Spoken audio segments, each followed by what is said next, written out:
All right. Testing the audio. Test, test, test. How is everyone tonight? So, we are happy to be here tonight. Was not sure if we were going to be able to go live last night. My wife was volunteering, and I had the kids and all nightly duties to myself. So, dinner time, cleanup, bath time, bedtime for the kids. So, last night we were out, and yeah, here we are. We're back. So, I'll wait for a few people to get into the chat. Custom Bait Works, how are you? Yeah. How are you on this Thursday night? So, let's see. Yeah, what's going on, Pete? Pete Pappas in the house. I think I have it right now. So, yeah, we're going to get into some cool subjects tonight. We're going to start out by showing you a very funny exchange with a very low intelligent hater who tried to blow up one of my posts today. So we will take a look at that exchange. I think you'll find it to be pretty entertaining. I know I did. And I wish the guy no bad will. It was just a funny haterade exchange. And then what we're going to do is we're going to react to another bait maker's YouTube video on his advice on how to start a lure company, right? So there's been a lot of videos on that subject, of course. A lot of people are interested in that subject. How to start a bait company? What are the tips? How to increase sales? What should I invest in? What should I not invest in? So we're going to take a look at this guy's video and see what he has to say, and we'll react to it in real time. And yeah, we'll see. Sorry, messing with the mic gain. We'll see what he has to say. Yeah, I guess we could look at that one too. Yeah, so we had another scammer pop up and try to sell my baits to my customers from underneath me. And so Johnny Sweet actually trolled the guy, and he fell for it.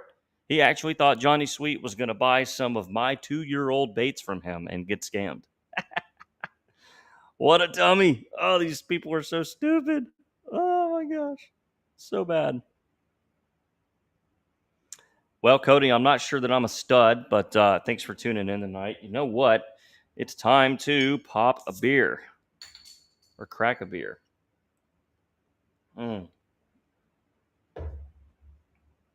It's been a heck of a day. So let's take a look at this haterade. This is funny.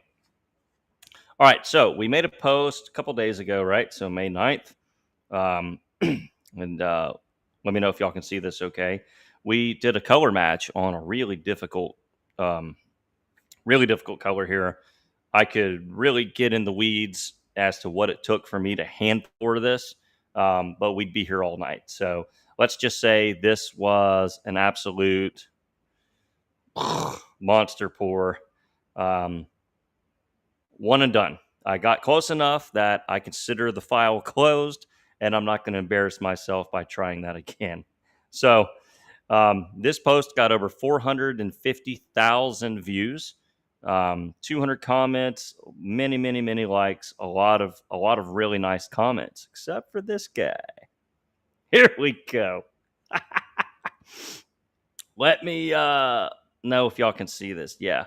Hey, what's going on, Mike? Yeah, sorry, I'm gonna hop back into the chat here. Uh-oh. Jeff Yoho's in the house.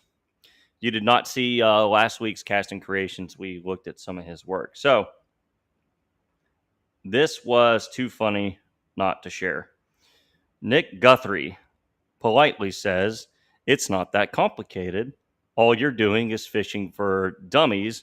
We'll just say dummies so that we don't violate the YouTube terms of service, the TOS. All you're doing is fishing for dummies who have money to spend. Get a life. Okay. So literally, he's talking about this. Okay. He saw this where all I did was say, here was a hard color match. How did we do? I didn't make any claims to have some sort of soft bait supremacy. It wasn't look at how good I did. It was how did we do? Okay. Just a nice, simple, innocent question just to get some feedback. All right, so let's go back down to this guy. All right, so I'm an idiot, and it's not complicated. It's not a complicated thing what I'm doing, and I need to get a life. So I just kind of wrote back a little cheeky reply. Can I print out your comment and frame it on my bait shop wall? That would be absolutely hilarious. I've gotten some other funny comments, yada, yada, yada. Okay. So, yeah, this guy, Alan, was pretty funny. I guess I'm a dummy. Take my money. So then Mr. Guthrie writes back. He writes back, you can fool the fans, whatever that means. I use 3 different lures and I'd match your catches any day of the last 50 years. Your products are nothing to me. You want to be relative? Reproduce the Uncle Josh's number 11 pork trailer. Just black will be good enough. So right away, I decided, you know what? Instead of just getting into a pissing match with him, because that's all these haters want. They want you to just kind of fight back. They're just attention seeking. They're like a mouse that wants his cookie, and you never give the mouse the cookie. So what they don't expect, what these haters don't expect, is for you to like actually start engaging them in good faith. They just blows their mind, right? So so I just kind of wrote back, yeah, you wouldn't match my catches. You would beat them because I'm called the world's worst fishing. Like, duh. I'm not claiming to be Kevin Van Dam here. You bragging that you can outfish me is really not saying much. And he used the word relative. Do I want to be relative? When he really, I think, meant relevant, right? And the one thing that you can never do is measure your relevancy to what someone else thinks that you should. So that's kind of what I said there. And then he wrote back and said, relative is correct grammar. Okay, hold on. Let me catch up on some chats. Hey, how's it going, man? Yeah, thanks for being back in here. I'm going to highlight your comment. We are laughing at some haterade here. So relative. So he's saying that he's using the word relative. Do I want to be relative? Is correct. And so you can just read what I wrote here. Relative is sort of a comparative term, right? So he did not define any comparative terms. What am I trying to be relative to, right? So I'll just read what I wrote. As a lure creator, I enjoy the challenge of color matching nature's examples, this being one such example. Had I made a chunk trailer bait and claimed it as greater than the original pork chunk, then you would have an argument saying, you know what, you're not as good as the original. And he could make that comparative claim between the two. You mentioned that my products are nothing to you, then asked if I wanted to be relative. Relative to what? I'm not competing with chunk trailers. I'm not trying to take the Uncle Josh pork chunk market. I'm not seeking comparisons between the two. Saying that I'm nothing implies that I need to become something. Something I could become if I matched the pork trailer according to his, criteria. So if I do what he says, then I become relative. Relative to what? Again. So that action of becoming something from nothing would imply that I'm becoming relevant, not relative. And I just said I'm willing to engage this if in good faith. If you are, then he basically just gives up and concedes that point. It's moot. Okay, all right. So there's a concession. The best baits are already out there and have been since the 30s. I don't shop for tackle. I know what works. Same thing works in every state. All right. He's claiming that the best baits have been made as early as the 1930s, and the same thing works in all 50 states. He does not differentiate styles of fishing across the entire country, apparently. If they don't hit it, they're not biting. So I steel manned his position and just made sure I had it right. So you've seen zero improvement in fishing lures since the 1930s. I want to make sure I have that right. Also, he's attacking me, right? The claim was never made that my swim bait match produces the best baits. Okay. He's attacking my baits, saying, you know what? The Uncle Josh pork trailer is better. Yeah, that's fine if you want to do that. But I never made an affirmative claim that my bait was the best, right? He's making a logical fallacy here. He's attacking a position I never made, right? You can't attack a post pointing to another bait as being better that never made the affirmative claim to begin with. And that's why we looked at my original post. All I asked was, how did we do? How did we do? Not, this is the best bait ever and it craps on Uncle Josh pork trailers. So he writes back, I've seen zero improvement. He's seen zero improvement in fishing lures since the 1930s. And with the pork being gone, it's downhill since then. Blah, blah, blah, blah, blah. I'm over it. And there it is. I'm over it means I give up. So just some funny back and forth there with someone who I don't even know what you call that kind of delusion. It was really funny. I learned more about English in the last 5 minutes. Yeah, and that's what's really funny is when someone just does pure straight up shite posting like that, when they're just attacking something for no reason, they're attacking a prompt or a claim that you didn't even make. The last thing they expect is for you to like write them a whole book, right? To where they have to now think because they weren't thinking to begin with. They just for some reason woke up one day and said, you know what? I don't like this guy's sunfish swim bait. That bait sucks. And just decided to attack me out of nowhere. So it's just really funny. It's really funny. Like, be careful who you start posting on because they might just keep nagging you, right? Basically you just wear them down until they just decide, golly, this guy's not going to stop. I give up. They throw in the towel. It's really funny, because what these haters want is they want a pissing match. They want you to start going ad hominem, throwing insults back and forth, and that's giving the mouse the cookie, right? The haters are the mouse. The cookie is their attention. They want to fight. You don't give it to them. What's the number one rule? You never give the mouse the cookie. Yeah, blocking him is easy, but it's funner to make him quit, right? My favorite arm wrestler, Devin Larratt, he is known for bleeding his opponents out, right? He will not go for the fast pin. He wants to make them quit. So, if someone's just going to get on my post and just hijack it with, stupid hate banter, just a bunch of brainless prattle, it's more fun to make them quit. Yeah. And Tyler Brandon makes a good point here. Yeah, it's just fishing lures. Like, let's all just have a good time, right? Like, who wants to argue over fishing lures? And thank you. Thank you. Yeah, the color match was pretty good. Let's see. Okay. Let's see if I can get... yeah, thanks, Tyler. Thanks, Tyler. All right. Okay, so the main prompt of tonight is we're actually going to be reacting to someone else's content. I don't really know this gentleman, so I don't really know much about his positions. I don't know him personally. So, we're just going to see what he has to say about starting a lure business, and we'll give our thoughts on it as we go. Maybe some things we like, maybe some things we don't like.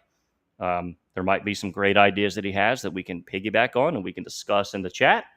And then if he gives some advice that I don't think is, helpful to a beginner, then, I might in good faith push back a little bit and just tell you what I think. The public square of YouTube is, a free exchange of ideas. This is the marketplace of ideas. So in the spirit of that, we will check out his video here in just a minute.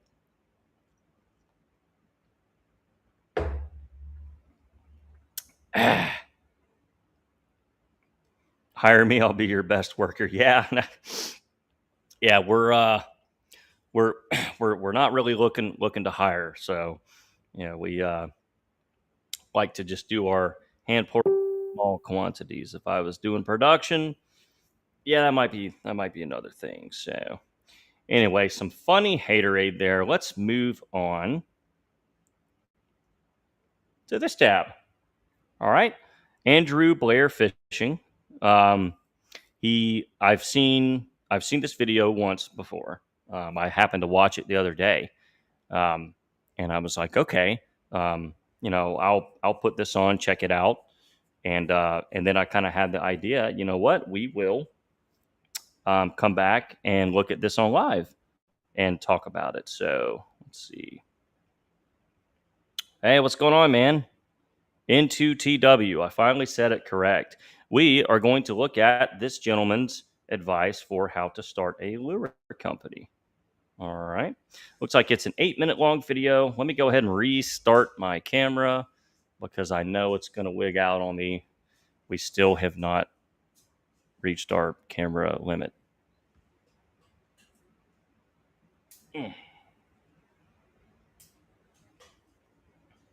What's going on, Dexter? Are the kids in bed? Okay. Wife just stepped out here. Okay. All right. Let's get started. And let me know if audio is okay on this. I never know exactly how loud to turn up a video from within a live stream video, if that makes sense. So we will go ahead and start. And again, this is Andrew Blair Fishing. If you want to go ahead and give his channel a follow, I'm sure he would not mind that. And you can check out some more of his content. And he gives the name of his bait company here at the beginning of his video. So you can go check out what he's doing as well. And maybe you can become a potential customer. But let's see what he has to say about beginning a lure business. In this video, I'm giving you some free tips on how to get started in the fishing lure industry, whether it be hard baits or soft baits. This is all advice that you guys can take without purchasing a single mold or color, and it'll help you get started and build a good foundation. Oh, there's a freaking hog. Man.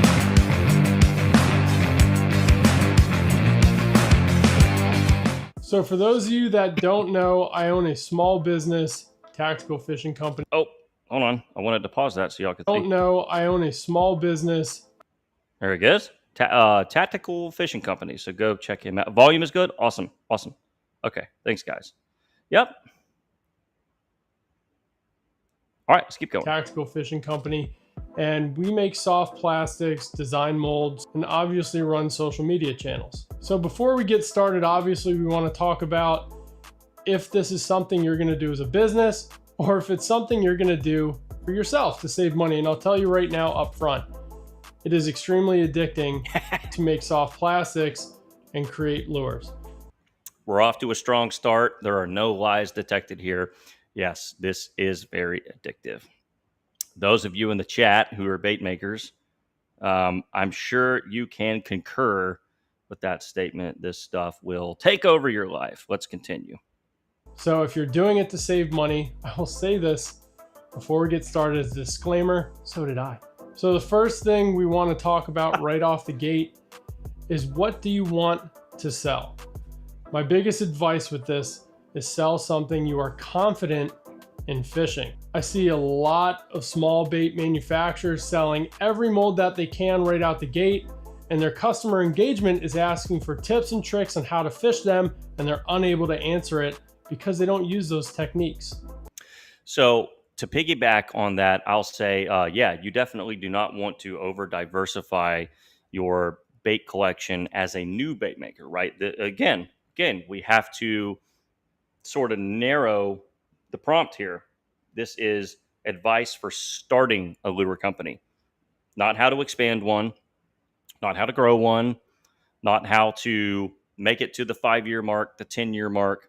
This is how to start. Okay.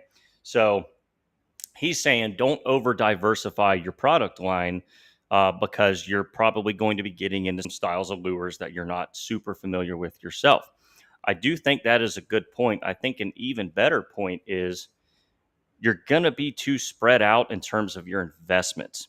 Instead of buying 15 different molds to where you only have low cavity counts of 15 different baits, invest in enough cavities of maybe 2 or 3 styles of baits. That way you can actually make them somewhat efficiently. Okay, so it is much more efficient when you have selling and business in mind to increase cavity counts of fewer amount of baits than to have 1 or 2 or 3 cavities of 15 different kinds. So yeah, I would say that's a very good point that he makes. Don't spread yourself too thin. And always, and this is a question I get a ton. hey, Chris, I just started making videos. Maybe I have, maybe they have watched a few videos, and I this is everyone's question: what mold should I get? What mold should I get? What mold should I get? That's the same question as what mold should I start selling? Well, what bait is your favorite? Which one are you going to be the most excited to make? Which one are you going to run out to your garage every time and you're like, I cannot wait to make more frogs. I cannot wait to make more craws, right? Because that's my bait. That's my confidence bait. I caught my personal best on it. And you're just going to be that much more determined to use that mold to its fullest potential. So, I think a very good start. Let's see. Yeah. Yeah. So he says here, this is why I don't do large hand pour swim baits, because he doesn't use them himself. Yeah. I mean, that's not, there's nothing wrong with that, you know? Okay, let's keep going. So when selecting your molds, make sure you guys are picking molds that you guys are going to use. The most important thing is you're able to show proof of concept, you're able to explain to the customer how it works, and you're able to show fish being caught. That brings me to my second point, which is content. For more than 44 years, Keith Lawson ad. Services has provided Tallahassee and the surrounding communities with the very best in air conditioning, This is heating, and plumbing this is a services. local Tallahassee Our goal company. is to always. So right off the gate, obviously you see all these pro staffs, promotional staffs, all those things. And I'll tell you, the most important person making content is you. People come and go, get offers, use you as stepping stones along the way in the industry, and you can't rely on those people to build your branding on social media. So yeah, very good point there. Whenever you start a bait company, even if you are the absolute little Timmy of all little Timmys in your garage, you're going to get the inevitable, do you sponsor? I love your baits, blah, blah, blah, blah, blah. And they're all going to want, you to send them free stuff, you know? Send me free baits and I'll post it on Instagram. The thing about this is, look, as a small startup, right? Again, this is advice for a beginner business, how to start, not what you should do in year 10, okay? So we're looking at this strictly through the purview of what should a new beginner upstart bait business do. Do not sponsor, and here's why. You're simply never going to get the return on your investment worth out of them. It does not matter how many other teenage kids you sign up to be little pro staff. If you are a new beginner bait maker and you're only 15 gallons of plastic in, you only have 4 molds, you're not efficient yet. You have not refined your processes. You have not refined your recipes. You don't have enough cavity counts. You don't have enough injectors. You don't have any of the tools that you need yet to produce enough baits efficiently and effectively to start giving them away. I remember getting all these offers 10 years ago, 12 years ago even, when I started Land is the Limit. Yeah, right there. Who everyone has stolen my logo. When I started Land is the Limit, I got a ton of do you sponsor offers, and I entertained a few of them, but it just didn't really work out. You know, if I gave them $100 worth of free baits, I did not immediately see $100 or more return on what I gave away. And that's not to say that you can't find people that really like what you're doing or want to, be on your promotional staff in good faith. It's just most of the people that are begging for sponsorships from a teeny weeny startup bait business just don't have anything to offer yet. And that's just sort of the unfortunate dynamic. You're new, you don't have anything to offer them. They're little, they don't have much to offer you either. And so, yeah, he makes a good point here. It really is up to you to do the work. That's what I did. I got on YouTube and here we are. So, yeah, I would say that's a really good. Let me catch up on the chat here. Let me see if I can catch up on it. Why won't this?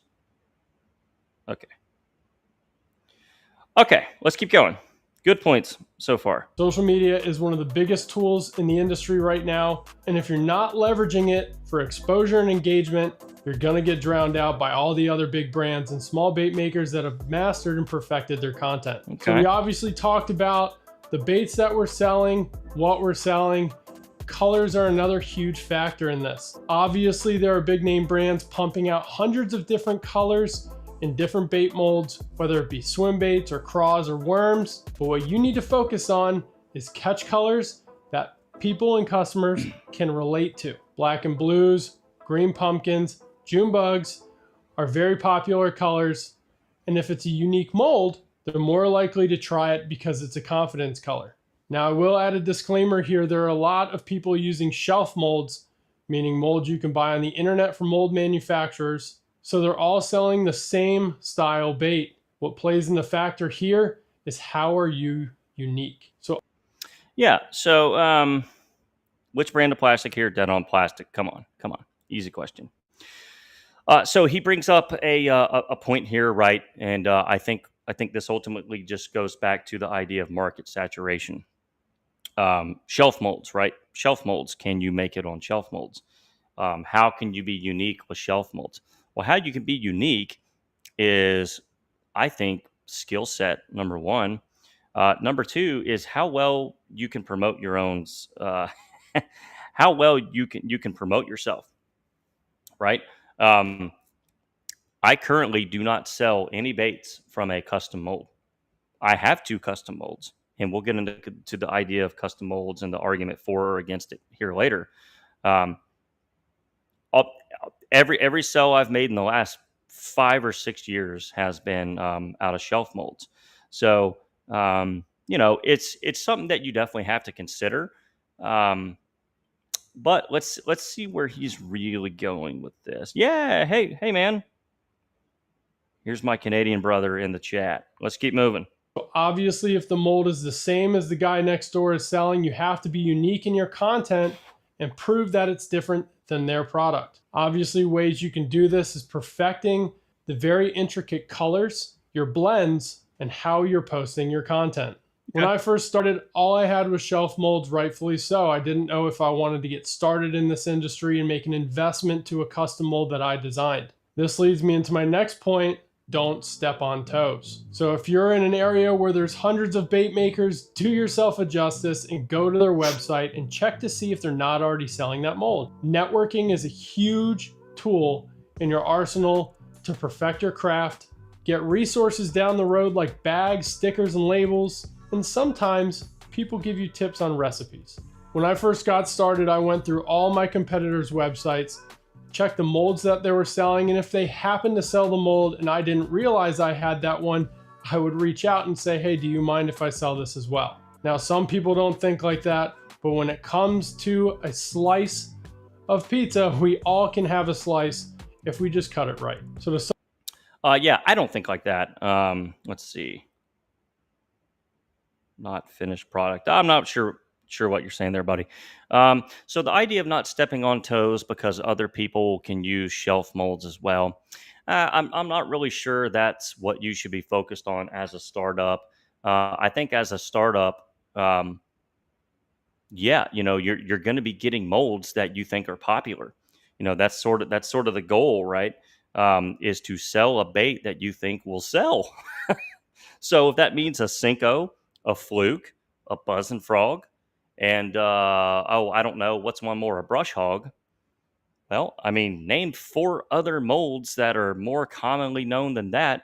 Of course, all the startups that you know or maybe are friends with or in your area, of course they're going to have the same molds. And really, you cannot get mad at someone else for selling the same mold as you if they're all store-bought molds, right? So Timmy in his town cannot be mad at Tommy in the next door town because they both thought, maybe bass anglers like Cincos, so they bought the same Cinco mold. The idea that is stepping on toes, I'm not really sure. Not really sure that holds water in terms of what you should do as a startup and avoid the popular molds, right? Because where that goes in my mind is don't step on toes and avoid the popular molds, right? Because the only way you're going to accomplish, I think what he's saying here is you got to avoid the popular molds. that everyone else is going to have, and I just don't think that's what you need to do. Yeah, Jeff seems to echo that. Let's see. Yeah, sorry. Let's keep going here in the chat. So, I I think it's a good faith gesture that he's saying here, because yeah, look, this is a small community. A lot of us do network. Um, I pour a lot of swim baits that a lot of my friends pour either the same mold or almost the exact same mold. Sorry, that's not on camera. Um, yeah, we kind of all know that we're kind of doing some of the same stuff, but none of us feel like we're stepping on toes. I don't think this community necessarily sees it like that. Um, I've certainly never seen that dynamic, and I feel like I've talked to almost every person by now in some way, in the bait community as a large. I'm just not sure anyone is really taking offense to everyone selling the ecto crawl all at once. That would be my point there. So as a startup, again, if we look at this through the lens of the prompt of the video, I don't think Timmy starting a bait business should not get the most sellable crawl mold, the Angling AI Ecto Crawl, because 15 other bait makers that he looks up to also sell it. I'm just not sure that that's the route that he needs to take. Let's move on. Yeah, and there again, right? It is business. It is competition. Sure, nothing wrong with that. Summarize what we've talked about so far leading up to this point: mold selection, content, and uniqueness. We'll add networking in there too, because that's extremely important and it's free. We have a few more things to talk about, but using just those things we discussed already can help you shape your business plan and how you're going to attack the market with what baits and what colorways, what molds, and how you're going to produce the content and your content style. All right. Why is Amazon paying me $63,000 a month? They aren't. Well, I didn't You're make this being kind of money paid selling to yoga say mats that. and toasters. Now, if that's all you're looking for out of this video, I know they're very basic tips, but I promise you, you stray the way, and sometimes you forget about those things and get overzealous with purchasing molds, shooting a whole bunch of different colors, and then as you grow, you're not going to be able to keep up with the maintenance of your website or your storefront. Now, for those of you that are still here, we're going to break down some tips on starting custom molds and how to maintain order volume when you get to a level on a solo operated business that seems like you can't control it. With the shelf molds, they're cheaper and easier to afford, but like we talked about, any single person can go and purchase that. I kind of have to chuckle there. He's got a point, right?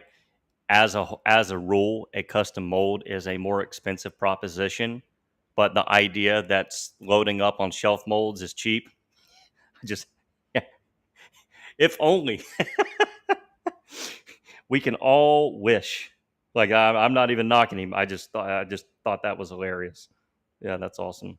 Yeah, so far a great video. You know, I made a video on this. Golly, it's so outdated now. Maybe 5 years ago, just sitting at my kitchen table. So you want to start a bait company? I think was the prompt. Let's see. Yeah, we'll put up. Yeah, we'll put up a comment here. So all right, let's keep going. Let's see what he says about production and custom mold and start copying your products. Recipes are easy to figure out. Hold on, let's go back. Purchase that mold and start copying your products. So he's saying if you use more shelf molds, people can buy that mold and copy your product. Well, yes and no. I think that's where skill set comes into mind. I think his next statement is recipes are easy to copy. Not all recipes, right? If we're just talking about production recipes, right? He mentioned earlier, stick to the basics. Stick to the basics, the bass fishing colors, the fish catching colors, the known colors. Well, yeah, if you're only making black and blue, watermelon red, baby bass, green pumpkin, you know, your shads don't get any more complicated than white pearl, then yeah, anyone can copy what you're doing. But I think that's sort of a really slippery thing to say, that recipes are easily duplicated. I can tell you that at least in the small custom bait making sector, they're not. as advanced as I like to think I am at building color, there's a lot of bait makers that I see that I'm like, yeah, kind of wonder what powder he put in that one, you know.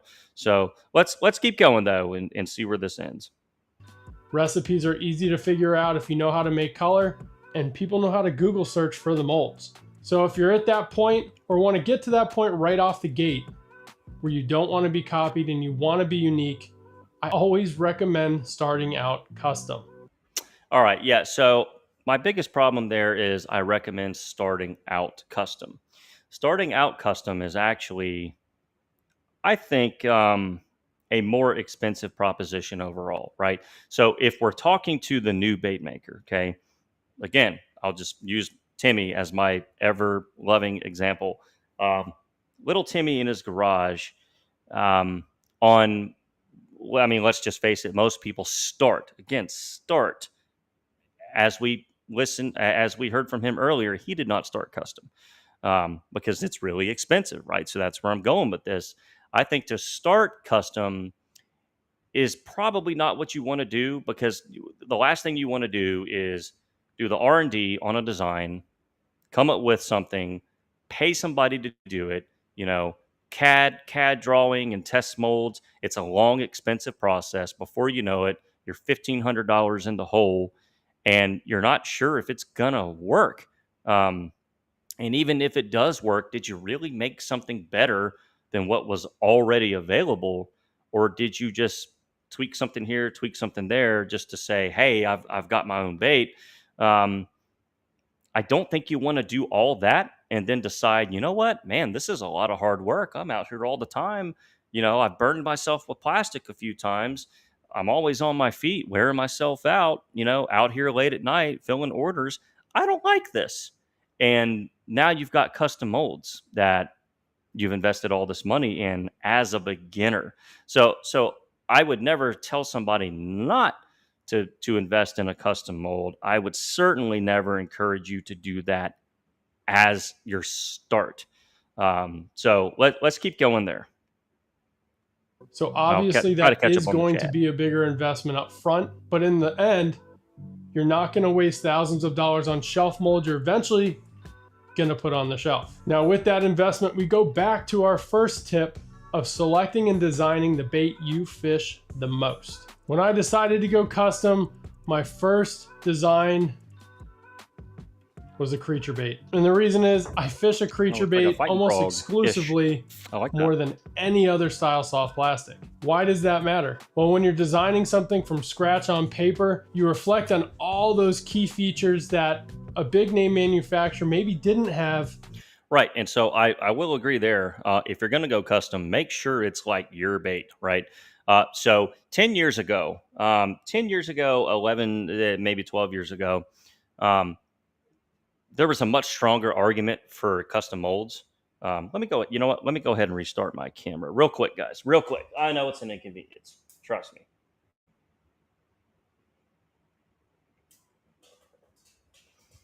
Okay. So 10 years ago, going custom was actually out of necessity, not out of novelty.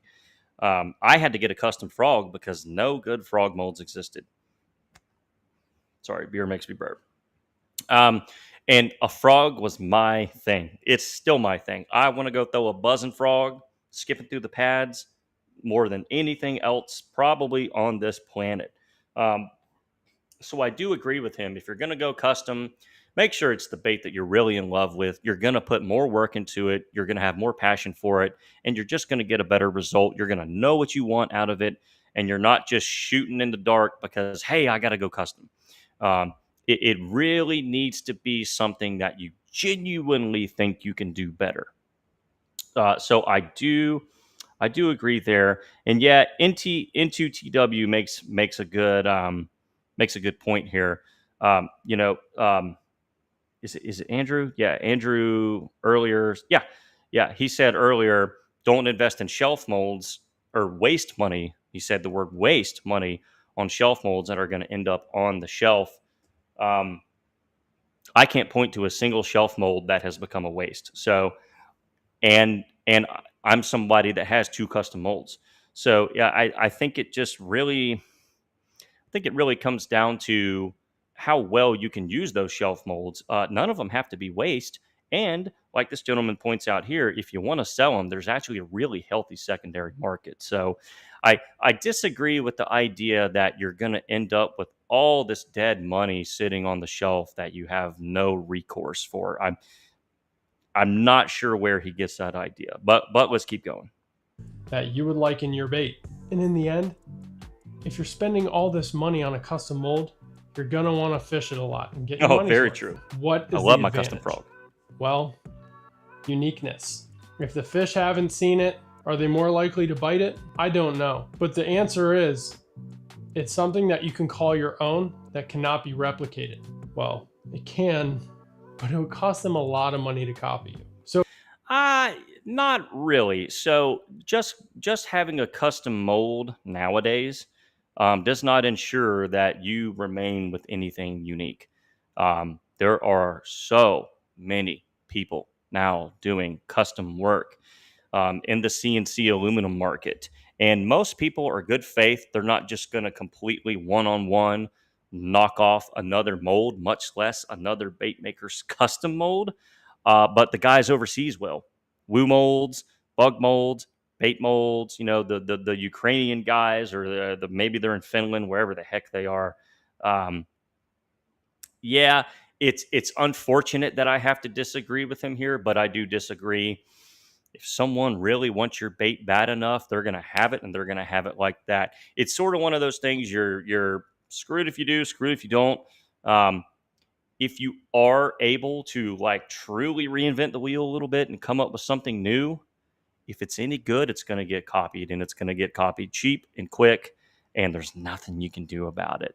Now, does that mean don't do it because someone else might try and knock it off? No, not at all.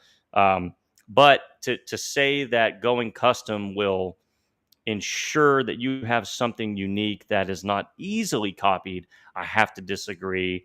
That's just where we're at in this industry. A lot of foreign entities have taken a large interest in the American CNC aluminum mold market, and knockoffs and customs is their bag. Go to bugmolds.com and you'll start recognizing stuff. And I don't mean other small bait makers customs. You're going to start recognizing big stuff. So, unfortunately, I have to disagree with him on this point. Yeah, so let's keep going. So at the end of the day, if you are trying to make this a business, my strongest recommendation to you that I finally listened to is go custom. You might only start with one mold. You might only start with two molds. You might only start with 3 colors, but it's unique. You know every inch of that bait and why it was designed, and you're more likely to have fun making content on it because it's something you created, you're now catching fish on. Now, I will say that I had a blast during the custom mold making process with my custom molds. I still love shooting my frog. Does it maybe give you a little bit bigger of a grin when you open the mold going, yeah, man, I did a great job on this one? Yeah, sure.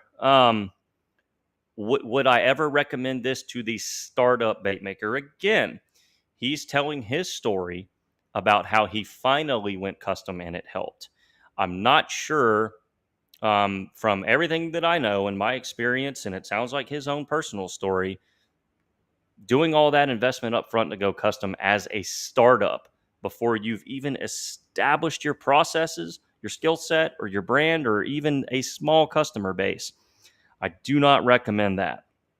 I think that is a little bit of a misuse of your very limited and very valuable resources as a new bait maker. But let's continue. Maybe let's continue. I made a lot of mistakes when I started Tactical Fishing Company. It took 3.5 years for me to realize all that money I was putting into the business would eventually be wasted because I was going custom. So when anybody ever asks me in my live shows or in person, what's some advice to get started, my first and foremost is going to be go custom as soon as you can and don't look back. There's a lot to offer on the small bait maker and small lure maker front that big brands don't have yet. And the biggest weapon in your arsenal is listening to your customers and your followers. I hope you guys got something out of this video. If you did, please like, share, and subscribe. All right, so again, he sort of circles back and triples down on the go custom as soon as you can as a beginner. I think I've covered the reasons why I would not recommend that. Excuse me. And again, um, I would say the biggest point that he missed out on or did not bring up, and maybe this was just not where he was trying to go with his video. Your biggest asset is you. Okay. The type of customer that is coming to a small custom bait maker. And again, his company, Tactical Fishing Company, it's what I would consider big on the small, like solo one man garage bait maker scale. Okay. Um, he's not doing the same sort of thing that I'm doing, small, like really complex hand poured stuff in small quantities. Um, if you look at his Instagram account, he has a bomb Instagram account and some really great custom molds. Um, excuse me. You can tell he's trying to do this to compete at the more production level. I think some of this advice is really good if you're trying to compete with Strike King, not necessarily as a small custom garage bait maker. And there again, the prompt is how to start a fishing lure business. And I think the biggest asset is you, okay? Because the reason somebody comes to a small custom lure maker is not to see if you can do what Yamamoto does, or can you make this exact same Strike King bait. They can already get those, right? They're coming to you because you know what? This guy might can make something a little bit, little bit different, right? Let's see how good the small hand injected, hand poured baits are. They're looking for a change and they're looking for a different buying experience. And what you can offer is you. You are the asset. Your ability to connect with the customer, to build a rapport, to let them get to know you, bring them behind the scenes, right? Andrew, at the beginning of the video, one of his best points that I could not agree with more is content. Content is king. Okay. Take people behind the scenes. Let them see you build a new recipe from scratch. Hey, what's going on, man? Devin Cloud's in here. Let me highlight his comment. Right. They can get to know you at an intimate level because you have to remember at this level of the game, you are not just a product on a shelf. People are buying you as much, if not more, than they are buying the product. And there again, I just having a custom mold versus not having a custom mold is not going to be the difference in success or failure. Can a custom mold help? Yes. I don't think there's any situation where having a custom mold to promote as something more unique than the other options. I don't think that's ever going to harm your catalog unless you went custom just for the sake of custom and you didn't do it better. Just doing something different for the sake of, well, I went custom, that's the wrong approach. You're not building a better mousetrap at that point. So I think it just goes back to you are the asset. Your skill set is the asset. I currently don't sell any baits from a custom mold. I have my custom molds. If someone like asked for them, sure, I'd probably make them a run of something. But it still stands, right? Even with all of my fancy hand pouring, I'm known for the swim baits and the hand poured stuff. It's my bread and butter. You know what the easiest bait for me to sell is? Anybody? Anybody in the chat? What's the easiest bait for me to sell? As a pretty well-known custom bait maker. I'm not known outside of the custom world. I'm not on Tackle Warehouse. I'm not competing on the shelves at Walmart, but I'm known for within the circle in which I run. Yeah, here we go. A worm. A worm. A plain Jane worm is still the easiest bait for me to sell. And that's maybe the most not unique, not custom. That's the farthest thing divorced from the idea of a custom mold that I can think of is a plain Jane worm. So it just goes to show, look, fish catching baits sell. That was one of his earlier points. I just don't think you're gonna come up with enough custom molds that are gonna do it better. Now, 10 years ago, I went custom out of necessity. Nowadays, you're kind of only doing it just to say I have something unique. Will that help? Yes. Will it increase your ability to honestly use buzzwords like unique, in-house, R&D, all of these buzzwords? Yeah, but once you start getting into that, you start getting a little bit too corporate. And I think the reason why people go to the custom bait makers to kind of get away from some of that prattle. They're trying to get away from that whole, we use special scent. No, you don't. All scents are the same. We use, more salt than any other bait maker. No, you don't. There's just a lot of mumbo jumbo. Um, and I think, look, just to piggyback on the whole custom thing, does a custom mold really exist? Let's think about it real quick. Is any custom mold truly a custom mold?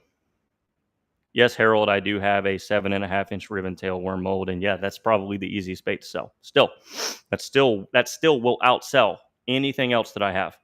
If I only decided to sell worms, I would not be able to pour enough of them. But can a custom mold even exist, right? Let's just think about, let's just really follow it to its logical conclusion. If somebody comes up with their own custom open pore trick worm mold, maybe they're going to change the taper a little bit. Maybe they're going to change the ribs a little bit. Maybe they want a little bit fatter tip on the head, right, to accommodate a screw lock or a wider wire hook, right? A little bit thicker hook. Maybe they want the tail to be fatter. Guess what? It's still a trick worm. It's still a finesse worm. It still is going to be recognizable as such. Same with a swim bait. Same with a frog. Same with a grub. It's going to be really hard to completely come up with something new, because what most people call a custom mold is really just an already existing style of bait that has some small adaptations and changes to it here and there. And that's not to say that it's a bad thing. I love my custom baits. Were they the difference in success or failure in my bait business endeavors? No, they made no difference whatsoever. Can they help? Absolutely. I think if you just really need to scratch that itch and go custom and you have the resources, do it. But don't think that's going to all of a sudden bring you success. You have to do that. It's up to you. It's up to your skill set, your dedication. So I don't think. Yes, it's very hot out here, guys. This is Florida. So yeah, without rambling too much, I definitely say a custom mold is a good thing, but chances are it's not really custom unless you truly came up with an entire new bait concept unto itself.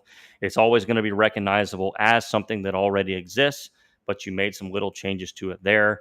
Can that make it better? Yes, baits evolve over time, they get better. But I don't think that's the difference in success or failure to someone who's doing all the right things. If you're doing all the right things, if you're building your skill set, if you know how to take decent videos and photos, and you're really pushing social media hard, you stay humble, really build your eye for color, do the work, let people get to know you. You are the asset, you are the ace in the hole. If you're doing all the right things, having a craw mold with slightly different claws because it's custom versus the ecto craw does not make or break your whole endeavor. I would never completely get on board with that. So obviously this gentleman loves him some custom molds. He has an awesome chatterbait trailer mold, by the way. Props where it's due. But for a startup business, I definitely don't. That's not the advice that I would give. Yeah, Johnny Sweet says just dump plastic in a mold. It's not rocket science. I agree, buddy. What we do is so easy these days. Yeah, Johnny, we did look at that hater comment earlier. The guy who tried to tell me that Uncle Josh's pork trailers are the only bait that can catch bass in all 50 states. So anyway, well, hey guys, what did y'all think? Let me know in the comments and in the live chat. Um, did you agree with his main takeaway? Right? If we boil the video down to gravy, his main takeaway was go custom. Right? That was the main takeaway. That was his kind of big ending theme. Go custom. Don't look back. As a beginner, um, I would recommend that. I would recommend that to someone who's established, who knows whether they like this business or not. Do you like the long hours out here sweating on your feet or freezing, depending on where you live? Mixing hot plastic, being around dangerous temperatures, being around fumes, um, time spent away from your family. If you really love it and there's a bait that you think you can actually do better, not make some changes and pat yourself on the back saying, I went custom, because that's kind of what I did with my swim bait. Um, if you really think you can do something better, I would never say don't do it. I would never say invest in that up front as a beginner. Same with bags. Custom printed lure bags like the real ones made in China as a beginner? No. No, no, no, no, no, no, no. Nope, nope, nope. Local bait shop, blasphemy. Okay, all right. He does not like something that I said. Yeah. Let's see.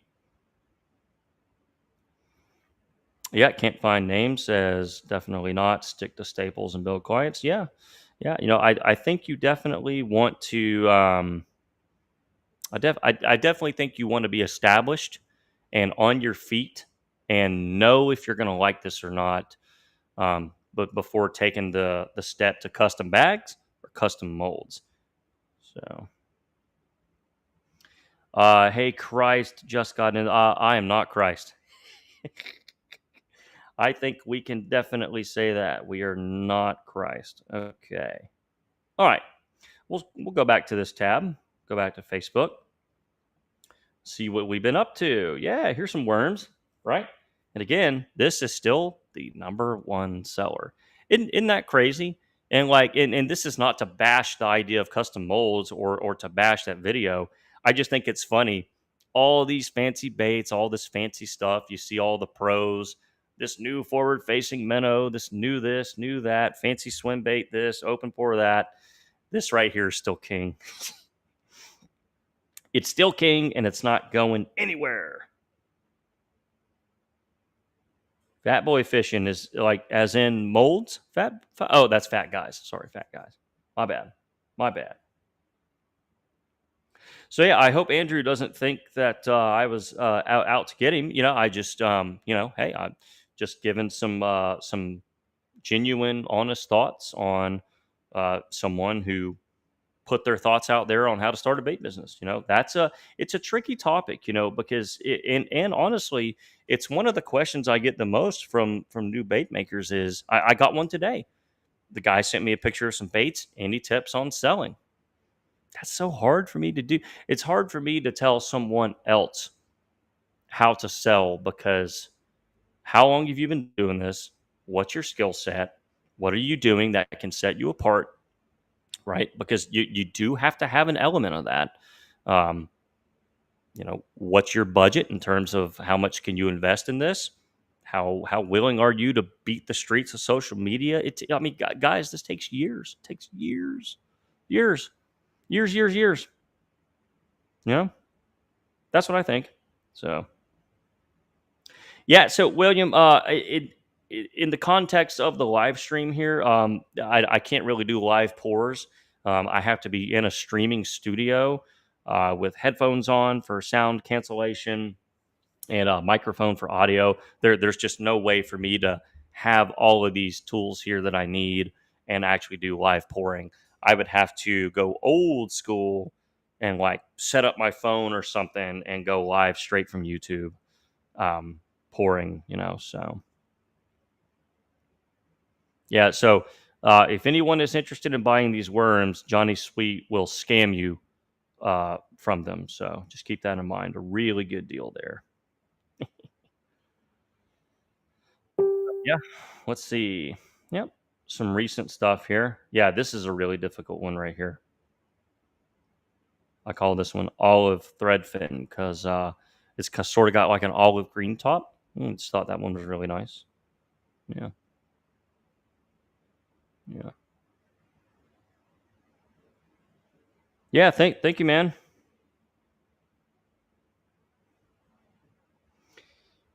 If you need help setting up for live pours, I can do that. Yeah, man, DM me. I would love to get better at that as well. New color in a regular video. Are you asking about those worms? We can do that recipe on a video. It's real easy. That's just one color. That's one color out of a bottle. And I'll give you a hint. MF. This was funny. This is an old video I did of a tank test, and this guy filmed his cat watching one of my old videos here. That's so fun. The cat wants to attack the worm. Classic. Yep. There's the post that launched 1,000 ships. Some cyan shads. Yeah. Yeah. Very cool. Very cool, guys. All right. Let's get back in the chat.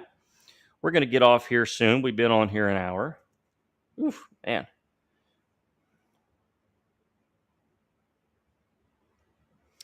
Yeah, and okay, so here's a comment that sort of goes back to the to the whole video prompt here.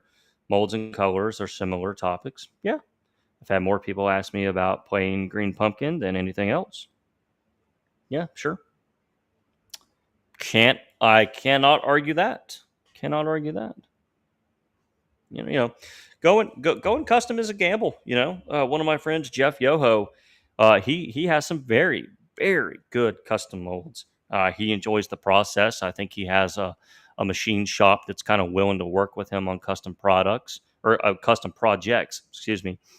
And aside from hiring an actual bait mold person who offers custom work, so he's able to, I think, do a little bit more of that at his will than, say, someone that has to just pay for the service outright. And yeah, he's had a lot of failures. It is a hit or miss. It's a gamble. It really is a gamble. You have to really think you can do it better. If you really think you can build a better mousetrap and not just a different mousetrap, maybe it's worth the investment. Is it the difference in success or failure if you're doing all the right things? No, not at all. Let's see. Yeah. Johnny's not going to scam anybody. Oh, man. So do we have anyone else who agrees or disagrees with the video?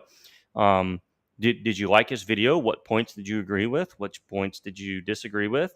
Which points of mine did you agree with? Which points of mine did you disagree with? Am I way off base? Is the video way off base? I'm always willing to engage in the free exchange of ideas. So that's why I found that video so interesting. Whenever I saw it get posted, I was like, oh man, I'd love to see what someone has to say. And it turns out it was the guy from Tactical Fishing Company. I had seen his page many times. He is certainly not a noob who is uneducated on how to be successful.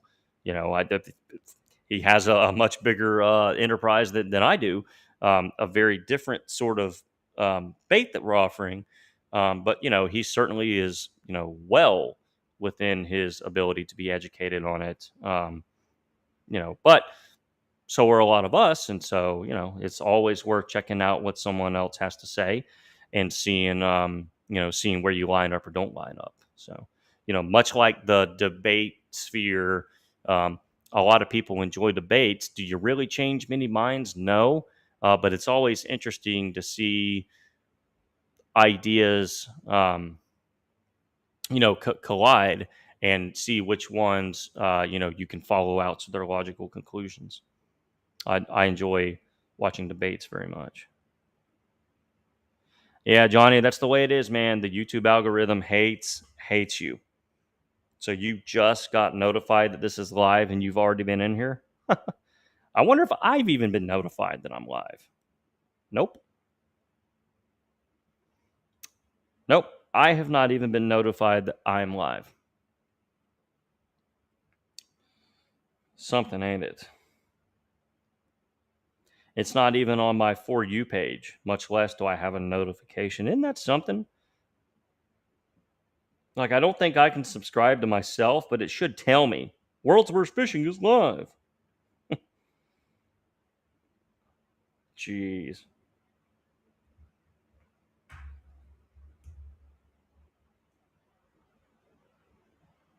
Yeah, here's Jeff. Mm-hmm.